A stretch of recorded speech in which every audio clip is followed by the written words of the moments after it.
Pemirsa, Kabupaten Pemalang mempunyai ragam kain tradisional yaitu sarung goyor. Sarung ini diproduksi secara manual tanpa mesin dan penjualannya tembus hingga ke pasar internasional. Terlebih selama bulan Ramadan hingga Lebaran ini. Di Desa Wanarejan, Kabupaten Pemalang, mayoritas warganya berprofesi sebagai pengrajin sarung goyor. Di tempat ini contohnya, yang sudah puluhan tahun memproduksi sarung goyor dan dijual ke luar negeri. Sarung goyor namanya diambil dari bahasa Jawa, goyor, yang berarti lembek, dan merujuk pada tekstur sarung yang cenderung halus dan tidak kaku saat digunakan. Kain ini sekaligus menjadi identitas warga Pemalang. Awalnya, pembuatan sarung ini berasal dari Desa Wanarejan Utara yang kemudian menyebar ke daerah Kelurahan Beci dan sekitarnya. Konsistensi para pengrajin di sana membuat pemerintah Kabupaten Pemalang telah menjadikan dua wilayah tersebut sebagai sentra industri sarung goyor.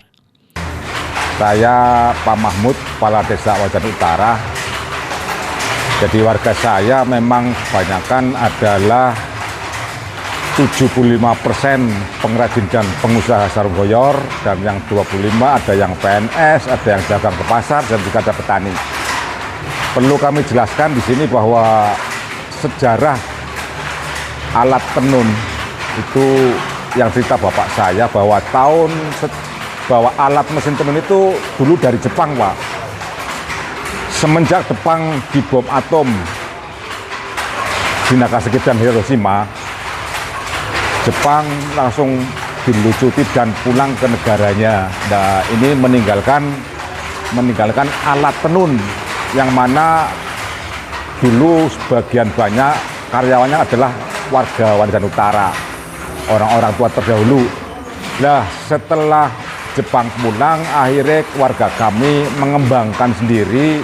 Nah, sampai sekarang dengan lihat sendiri, mungkin alatnya lebih kecil dan desain sedemikian rupa sehingga adanya sarung goyor atau sarung biur. Jadi sejarah tenunan itu memang dari Jepang. Nah, setelah itu dikembang luaskan oleh warga saya menjadi sarung biur yang akhir-akhir ini mungkin alhamdulillah sudah terkenal dan bukan di Nusantara bahkan di mancanegara. Proses pembuatan sarung ini ternyata sangat panjang. Setidaknya ada 10 langkah yang kemudian digolongkan menjadi 4 tahapan besar, yaitu dimulai dari pemilihan benang, pewarnaan, penggulungan, dan penenunan kain.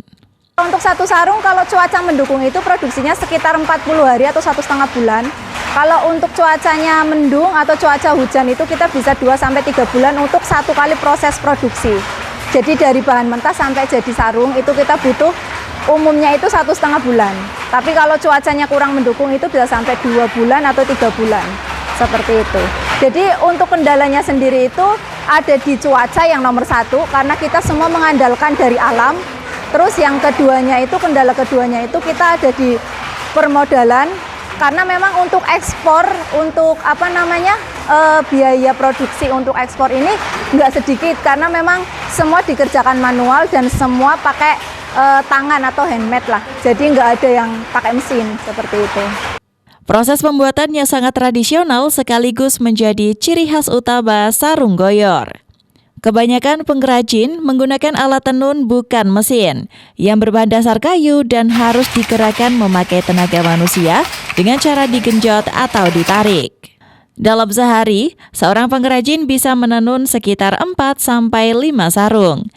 Harga pasarannya sendiri mulai dari 150.000 sampai dengan jutaan rupiah, tergantung dari tingkat kesulitan motif dan tenunan itu. Sarung goyor ini banyak diburu di bulan Ramadan sampai Lebaran nanti karena permintaannya melonjak sampai 30% dari hari biasanya.